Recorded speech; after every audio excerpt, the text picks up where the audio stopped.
말씀 사무엘하 19장 말씀입니다. 사무엘하 19장 24절부터 30절, 구약성경 496페이지에 있습니다. 사무엘하 19장 24절부터 30절까지 말씀.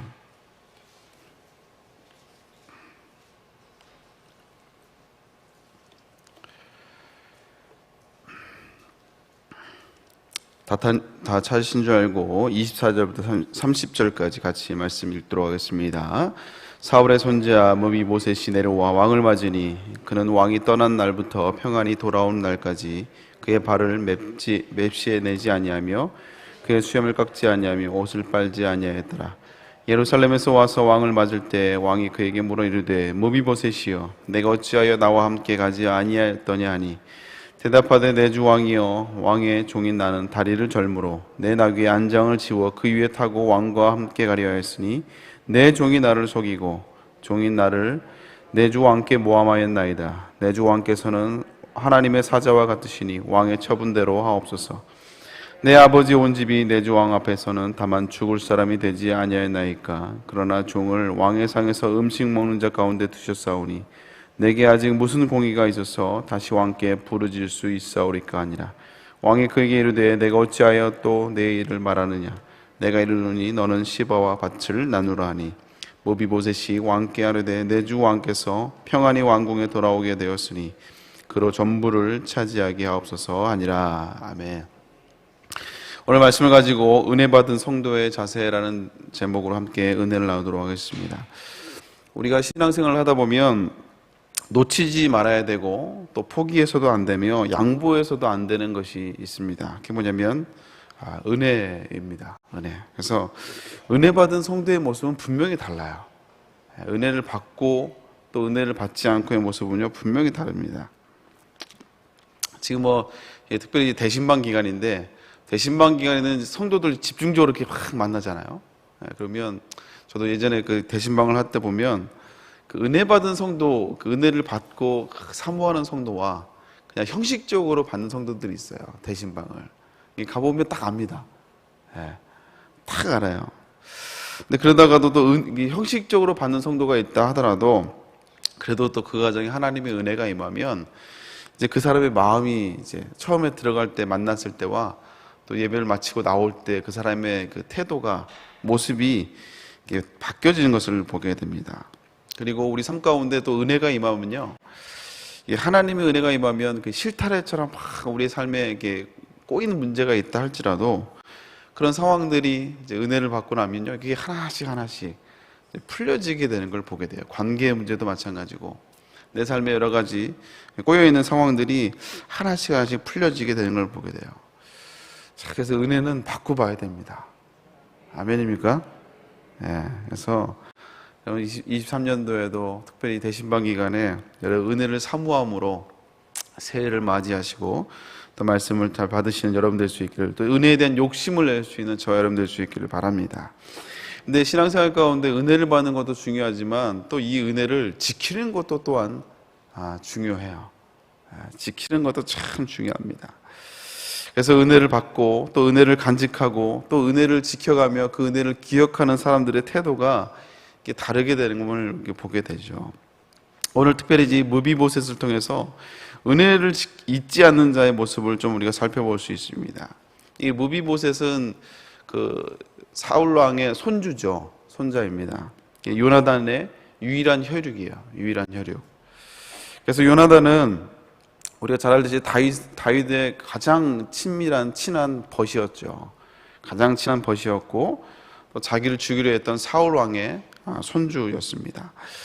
그래서 사울 왕의 가문이 다 멸망하고 다윗이 왕이 되니까 자기 친구였던 이제 요나단의 우정과 약속을 기억하고 요나단에 남겨진 후손들을 찾게 돼요. 그래서 마침 마길의 집에 숨어 있었던 그 므비보셋을 발견하게 되었고 왕궁으로 불러서 재산을 나누어주고 자신과 함께 식탁에서 밥을 먹을 수 있도록 이렇게 다윗 왕이 친구였던 요나단의 아들 이 므비보셋을 선대하는 것을, 친아들처럼 선대해 준 것을 보게 됩니다. 므비보셋은 아버지 죽었지만 아버지로 말미암아 다윗 왕에게 큰 은혜를 입게 된 것이죠. 근데 이제 세월이 가고 난 다음에 다윗이 아들 압살롬의 반역으로 말미암아 정말 황망하게 성을 탈출하며 도망갔던 때가 있었습니다. 근데 그때 이제 다윗을 쫓는 다윗을 추종하는 사람들이 함께 이제 성을 탈출하는데 이제 무비보셋이 나타나질 않는 거예요.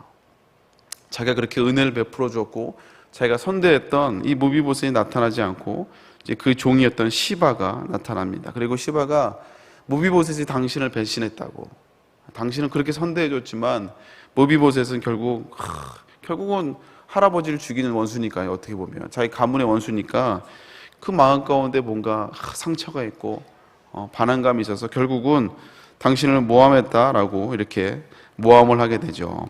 그래서 이 경황이 없는 상황에서 이 말을 들은 다윗 왕은요, 시바에게 무비보셋에게 주었던 모든 제사를 너에게 주겠다 하고 그렇게 명령만 하고 배신감을 가지고 이제 피난길에 오르게 됩니다. 그래서 오늘 우리가 읽었던 이 사무엘하 19장 말씀은 이제 모든 압살롬의 반란이 다 진압이 되고 난 다음에 다시 이제 궁으로 돌아오는 장면이에요. 그리고 그때 무비보셋이 사울 왕을 맞이하게 되는 것입니다. 그러니까 무비보셋을 본 순간 다윗이 화가 난 거죠. 내가 너에게 그렇게 선대를 해줬는데 너는 나를 배신해? 하면서 왜 나와 함께 가지 않은지를 물어봅니다. 이렇게 물어본 이유는, 화가 난 이유는 당연히 시바에게 들었던 모함 때문이겠죠. 그래서 다윗 왕은 무비보셋이 자신을 배신했다는 그런 모함을 들었기 때문에 무비보셋을 의심할 수밖에 없고 나무랄 수밖에 없는 상황이에요. 여러분이 무비보셋이라면 여러분은 어떻게 하겠습니까? 억울하죠. 자기는 그런 게 아니거든요. 왜냐하면 무비보셋이 장애가 있었기 때문에, 다리를 절었기 때문에 시종이 와서 자기를 도와주고 같이 출발할 수 있게 해줘야 되는데 시바가 그렇게 하지 않은 거거든요.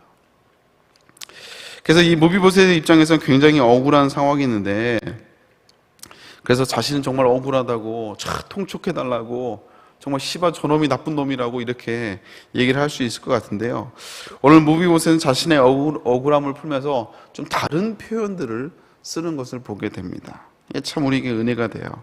우리 27절 28절 말씀, 사무엘하 19장 27, 28절 말씀 함께 같이 읽도록 하겠습니다. 시작. 종이 나를 내 주 왕께 모함하였나이다. 내 주 왕께서는 하나님의 사자와 같으시니 왕의 처분대로 하옵소서. 내 아버지의 온 집이 내 주 왕 앞에는 다만 죽을 사람이 되지 아니하였나이까. 그러나 종을 왕의 상에서 음식 먹는 자 가운데 두셨사오니 내게 아직 무슨 공의가 있어서 다시 왕께 부르짖을 수 있사오리까 하니라. 오늘 무비보셋의 고백을 보면요, 물론 자신의 억울함을 이야기는 합니다. 나는 정말 억울합니다라고 얘기를 하지만 자신의 처지는 간단하게만 얘기해요.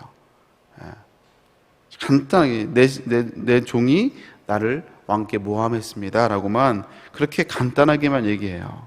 그리고 나머지는 자신의 억울함을 풀려고 하는 것이 아니고요, 자신의 입장에서만 이야기하는 것이 아니라 왕의 입장을, 다윗 왕의 입장을 고려해서 배려해서 말하는 것을 볼 수가 있습니다. 그래서 물론 시바의 자기 종에 의해서 내가 모함을 당했지만 그러나 내 왕의 처분을 내가 받겠다. 그리고 내가 원래 죽을 사람이었는데 왕의 상에서 음식을 함께 먹는 이런 은혜를 받았는데 내가 어찌 억울하다고 말을 할 수 있겠습니까? 라고 이 무비보셋이 얘기하는 걸 보게 됩니다. 어쩌면 자기 목숨이 지금 경각에 달려있는 상황인데, 자기는 억울한 상황인데, 그래서 자기가 그 종의 그 모함으로 말미암아 모든 것을 다 생명까지, 재산뿐만 아니라 생명까지도 다 잃을 수 있는 억울한 상황인데요, 자신의 억울함을 이야기하고 상황을 이야기하는 것이 아니라 오히려 다윗 왕을 배려하면서 자기가 받은 은혜들을 이야기하는 것들을 보게 돼요. 어떻게 해서 이게 무비보셋이 이렇게 말을 할 수 있었을까요? 그것은 무비보셋은 은혜를 잊지 않는 사람이고 기억하는 사람이었기 때문에 그렇습니다. 여러분, 은혜를 잊지 않는 사람들의 특징은 뭡니까? 은혜를 끼친 사람들을 나보다 먼저 배려하며 생각을 해요. 그게 은혜 받은 사람, 그리고 은혜를 기억하는 사람, 잊지 않는 사람들의 특징입니다. 그래서 내 입장에서만 이야기하는 것이 아니라 상대방을 먼저 생각하고요, 그래서 상대방을 먼저 배려하는 걸 보게 됩니다. 그래서 오늘 무비보셋도 나는 억울합니다. 나는 원통합니다. 내 억울함을 풀어주세요가 아니고 오히려 다윗 왕이 낙심을 할까봐 다윗 왕을 배려하는 것들을 보게 돼요. 그리고 30절의 마지막에 보면 왕이 평안히 왕궁으로 돌아온 것만으로 나는 만족한다라고 이 무비보셋이 이야기하는 걸 보게 됩니다. 여기서 중요한 신앙의 교훈들을 우리가 받을 수 있어요. 우리가 은혜 받으면 얼마나 기쁩니까? 얼마나 감사해요. 좀 마치 세상을 다 얻은 것처럼 정말 너무나 감격하고 너무나 기쁘죠. 근데 그렇게 은혜를 받아서 너무 감격하고 좋았다가 우리가 원치 않는 고난을 당하거나 때로는 억울한 상황을 처할 때가 있죠. 그러면 우리는 쉽게 원망을 하고 쉽게 불평을 하게 되는 것을 보게 됩니다. 왜 그래? 은혜를 못 받은 게 아니거든요. 분명히 은혜를 받았어요. 근데 은혜를 받았음에도 우리의 상황들이 여러 상황에 의해서 쉽게 원망하고 불평하는 그 이유는 뭐냐? 다른 게 아니고 그 은혜를 간직하지 못하니까 내 입장에서만 이야기를 하게 된다는 것이죠. 근데 은혜를 간직하는 사람들은 어떻습니까? 물론 어려움이 있고 고난이 찾아와도 그러나 내 상황만 이야기하는 것이 아니라 내 입장에서만 이야기하는 것이 아니라 하나님의 입장에서 고백을 하게 되고 말을 하게 된다는 거예요. 그래서 똑같은 고난을 만나도요, 은혜를 간직하는 사람들은 고난을 당해도 불평을 하는 게 아니라 하나님이 어떤 은혜를 주시려고 나에게 이런 상황을 허락하셨을까? 하나님 나에게 어떤 또 다른 은혜를 주시려고 나에게 이런 연단을 허락하셨을까? 라고 이렇게 믿음으로 견뎌내게 되는 걸 보게 됩니다. 어떤 특별한 은혜가 있지 않아도요, 이미 말 자체에서 복을 받을 준비가 되어 있는 걸 보게 돼요. 불평이 아니라 하나님의 입장에서 말을 하는 걸 보게 된다는 것이죠. 우리가 하나님 입장뿐만 아니라 주의 종과의 관계도 역시 마찬가지예요. 은혜를 받을 때는 너무 좋죠. 목사님이 너무 좋고, 정말 모든 것이 다 너무 좋아요. 모든 것이 완벽합니다. 근데 내가 은혜가 좀 떨어지고 내가 은혜를 좀 어려움이 있잖아요. 그러면 목사님의 입장이 아니라 내 입장에서만 자꾸 설명하게 되는 것을 보게 돼요.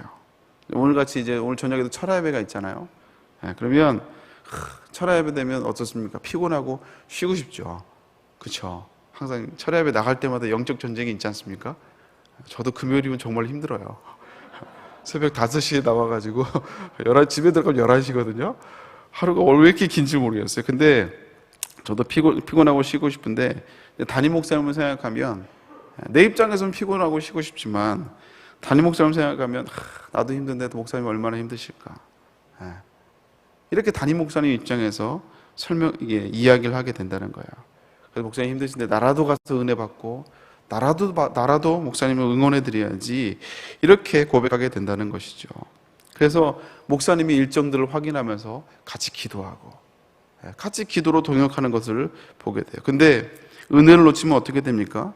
이제 그때부터 목사님이 섭섭하게 느껴지는 거예요. 설교하다가도 뭐 하나 딱 걸리면 그 설교 한 30분 듣고 상관이 없어요.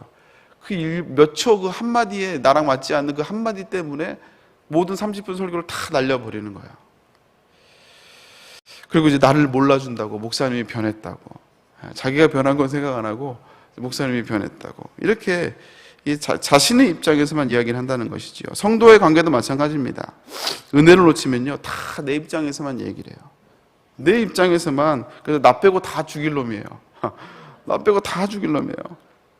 근데 은혜를 간직하면요, 내 입장도 있지만 그러나 상대방의 입장, 오죽하면 저러겠냐, 오죽하면 저러겠냐, 또 깨닫고 은혜 받으면 다시 돌아오게 된다. 이렇게 내 입장에서 설명하지 않고 상대방의 입장을 배려하고 고려하며 이해하게 된다는 것이죠.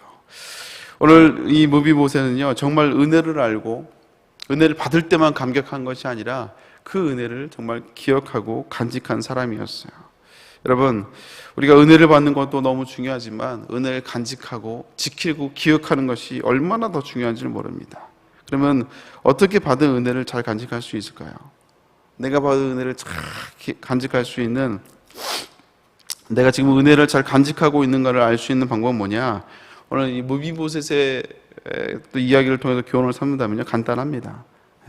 내 입장과 내 상황을 이야기만 하고 있다면 은혜를 잃어버릴 가능성들이 많아요. 은혜를 잃어버릴, 예배 자리에 나오고 있음에도 불구하고 은혜를 잊어버릴 가능성들이 많습니다. 그러나 하나님을 먼저 생각하고, 그리고 주의 종을 먼저 배려하고, 그리고 상대방을 먼저 배려하고 있다면 은혜를 지키고 있다는 의미로 봐도 무방할 거예요. 왜냐? 은혜를 간직하는 사람은 내 이야기를 하기 전에 먼저 하나님의 입장에서 생각하고, 또 교회의 입장에서 생각하며 교회 편에서 먼저 생각을 하기 때문에 그렇습니다. 사랑하는 성도 여러분, 은혜도 은혜지만 여러분이 받은 은혜를 잘 간직할 수 있는 저 여러분 될 수 있기를 주님의 이름으로 축복합니다. 그래서 23년도에는 정말 무엇보다 주님의 마음을 감동하는 저 여러분 될 수 있기를 주님의 이름으로 축복합니다. 기도하겠습니다. 사랑의 하나님, 감사드립니다.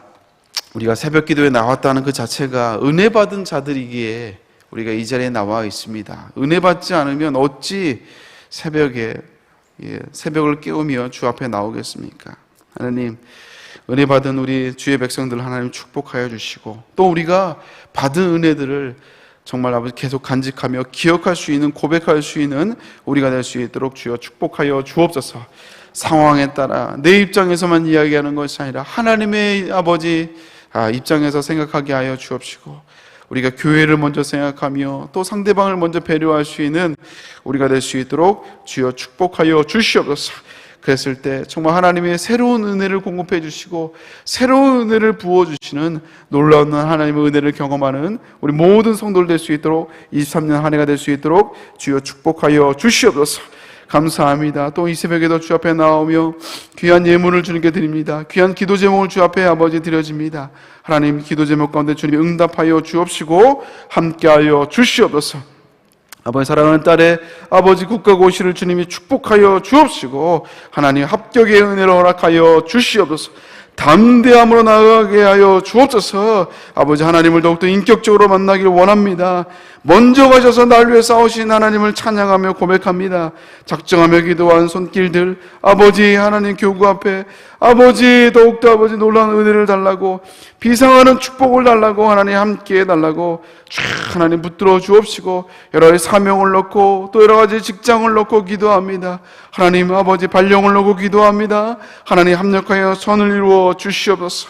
주여 역사하여 주시옵소서. 아버지, 여러 가지 삶의 여러 가지 문제들 하나님 응답하여 주옵시고 끝까지 하나님의 은혜를 아버지 기억하며 고백하며 나아갈 때 놀라운 역전의 은총을 경험하는 우리 모든 성도들 될 수 있도록 주여 인도하여 주시옵소서.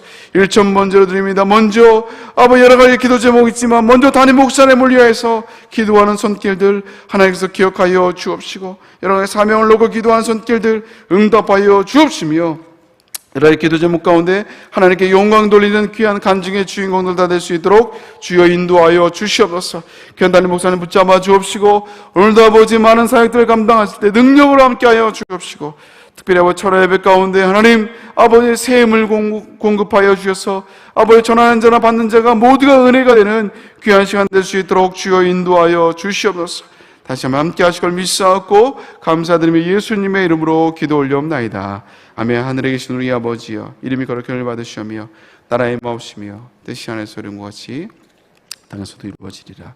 오늘날 우리에게 일용할 양식을 주옵시고 우리가 우리에게 죄 진 자를 사하여 준 것 같이 우리의 죄를 사하여 주옵시고 우리를 시험에 줄 명이 없으며 다만 하게 쏘고옵소서. 대개 나라와 권세와 영광이 아버지께 영원히 있사옵나이다.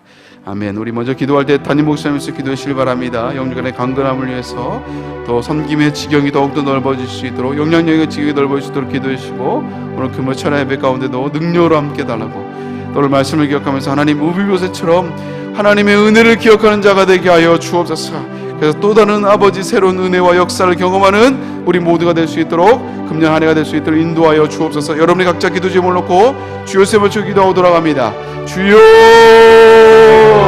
주여 주여. 하나님 아버지 귀한 하나님 목사님 붙잡아 주시고 능력으로 함께하여 주옵소서. 특별히 건강을 붙잡아 주시고 오늘 천하 예배 가운데 선포되는 말씀을 통하여 은혜를 주시고 아버지 성령으로 하나 되는 시간 될 수 있도록 주여 인도하여 주시옵소서. 아버지 오늘 말씀을 기억하며 우리가 은혜를 기억하는 자가 되길 원합니다. 있게 하여 주시고 아버지